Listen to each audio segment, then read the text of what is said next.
J'ai créé mon entreprise innovante et je souhaiterais commencer par partager avec vous une petite histoire que j'affectionne.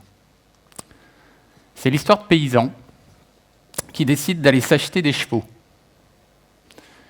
Ils achètent tous des chevaux noirs, sauf un qui achète un cheval blanc. Alors tous les paysans propriétaires de chevaux noirs, ils vont voir un des paysans, Joe, et ils disent à Joe, mais regarde, il a de la chance, lui il a un cheval blanc et nous on a des chevaux noirs. Et Joe il dit, peut-être bien que oui, peut-être bien que non. Et puis il décide de partir en balade à cheval. Le cheval blanc est un peu plus fougueux. Et à un moment il cabre, le paysan tombe, se casse la jambe et va boiter à vie. Tous les paysans retournent voir Joe. Ils disent « Joe, t'avais raison, heureusement qu'on a des chevaux noirs. » Et Joe, il dit « Peut-être bien que oui, peut-être bien que non. » Et puis arrive la guerre, et tous les paysans sont réquisitionnés pour partir à la guerre, sauf celui qui a un cheval blanc. Et donc ils retournent voir Joe. « Oh, il a de la chance !» Et Joe répond « Peut-être bien que oui, peut-être bien que non. » Alors comment savoir si un choix est bon? Comment savoir si un choix est parfait? Existe-t-il un choix parfait? Aujourd'hui, quand on sort diplômé, on a plusieurs possibilités. Aller travailler dans un grand groupe, aller travailler dans une petite structure, monter sa boîte, aller faire le tour du monde, aller dans l'humanitaire, faire une formation complémentaire. Est-ce que c'est le bon choix? Peut-être bien que oui, peut-être bien que non.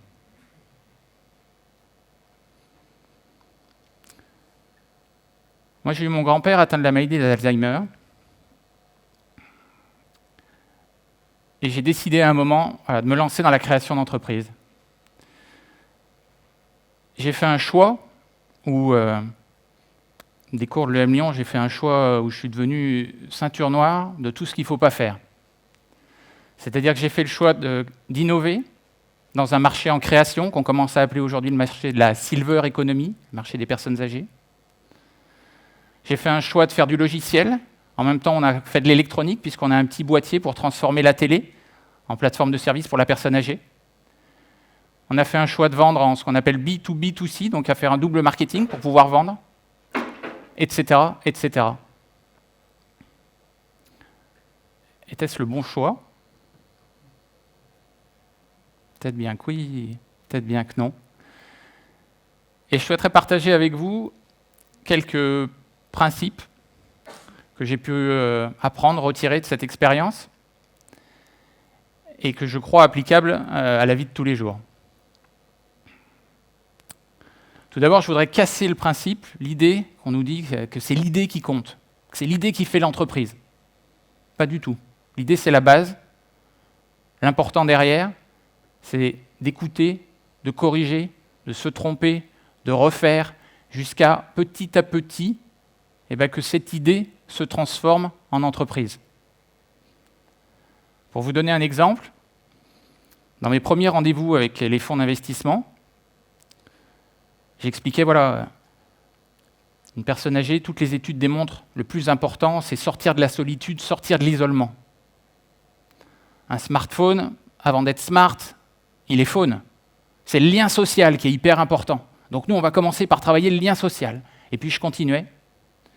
Et puis il m'a fallu quelques rendez-vous pour voir que la tension tombait dès ses premières phrases.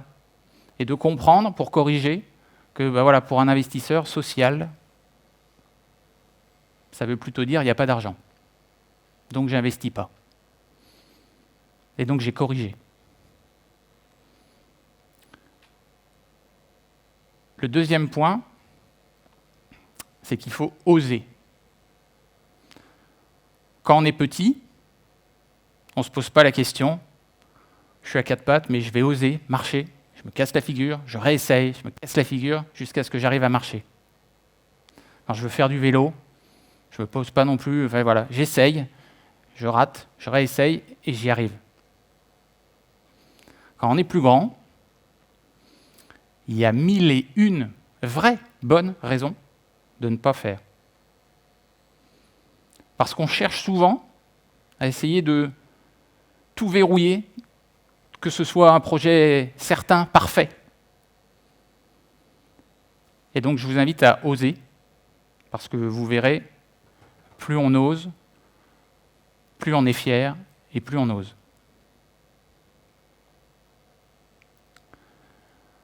Ensuite, je vous invite à définir des objectifs et à tracer votre sillon. Celui qui n'a pas d'objectif ne risque pas de les atteindre. Dans le secteur, quand on parle des personnes âgées, on a 3 âges. C'est vrai pour tout le monde d'ailleurs. On a l'âge chronologique, d'accord, l'anniversaire.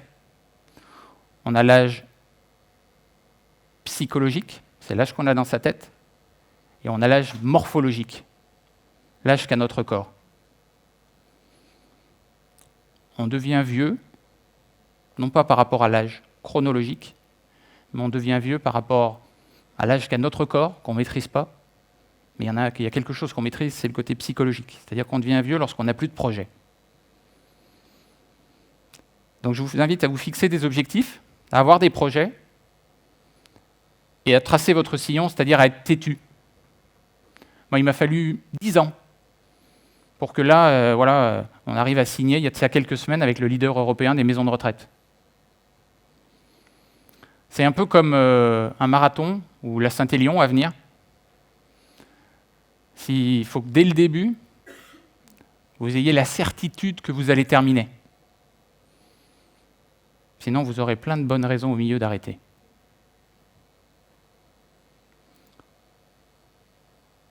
Ensuite, il est, de mon point de vue, très important d'arriver à gérer son énergie. L'énergie, c'est comme la trésorerie, le cash d'une entreprise. S'il n'y en a plus, ça s'arrête. L'énergie, on en a une quantité en début de journée. Et puis dans la journée, on a des choses qui nous stressent, on a des choses qu'on n'a pas envie de faire, qui nous prennent de l'énergie. Et puis on a d'autres choses qui nous donnent du plaisir, qui nous donnent de la joie et qui nous donnent de l'énergie. Et l'objectif, c'est qu'à la fin de la journée, on soit dans le vert et pas dans le rouge. Et donc, faites le tri et essayez de prendre le plus possible ce qui vous donne de l'énergie. C'est ce qui, entre autres, permet d'éviter tout ce qu'on appelle aujourd'hui burn-out ou autre. Enfin, et probablement le plus important, je vous invite à définir vos valeurs. C'est une notion compliquée. Ce sont des convictions, ce sont des choses qui donnent des étoiles dans les yeux, mais c'est une boussole. Je reste convaincu qu'on a plein de valeurs, mais qu'on en a 3 principales. Pour ma part, c'est ce qui m'a permis de franchir les tempêtes de la création d'entreprise. Ces valeurs, elles sont propres à chacun, donc elles ne sont pas parfaites. Pour ma part, j'avais besoin de trouver un travail avec un côté humain fort, on travaillait avec les personnes âgées. J'avais besoin d'innovation, parce que depuis que je suis tout petit, je construis des trucs, des fusées, des machins, etc. Et puis j'avais besoin de trouver un job où je puisse, sans prétention, mais avoir la possibilité que ça puisse se vendre à l'international. C'est ni bien ni mal. Ce n'est pas un exemple, ce sont mes valeurs, mon imperfection. Et vous voyez, quand on a défini ces 3 valeurs, on voit que finalement on peut les retrouver dans différents jobs. L'important, c'est d'arriver à avoir cette boussole.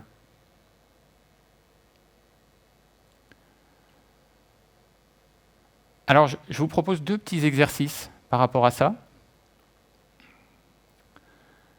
Le premier, c'est une question que je pose systématiquement en entretien d'embauche.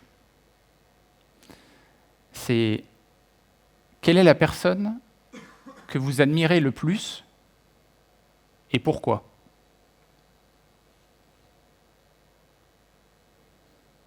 Là, vous aurez trouvé une valeur. quelque chose qui vous met des étoiles dans les yeux. Le deuxième exercice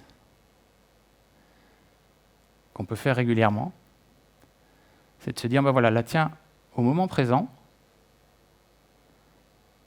si j'avais une note à donner entre 1 et 10 sur comment je me sens là, quel est mon état intérieur, quelle serait cette note? Et là aussi, quand vous serez vers 9-10, il y a un truc. Ah, là aussi, il y a une valeur importante. Vous voyez là, pour moi, on va dire que je suis à 7. Je suis hyper content d'être là, hyper content d'être devant vous et assez stressé.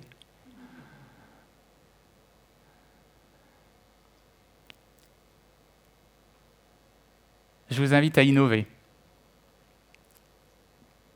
Je vous invite à innover pour vous surprendre. Je vous invite à innover pour vous tromper et apprendre. Et je vous invite à innover pour franchir vos sommets et atteindre votre imperfection. Parce qu'aujourd'hui,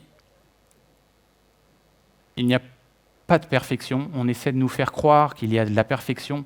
On essaie de nous insuffler par des Facebook ou autres une perfection. Mais ce qui est beau et ce qu'il faut viser, c'est son imperfection.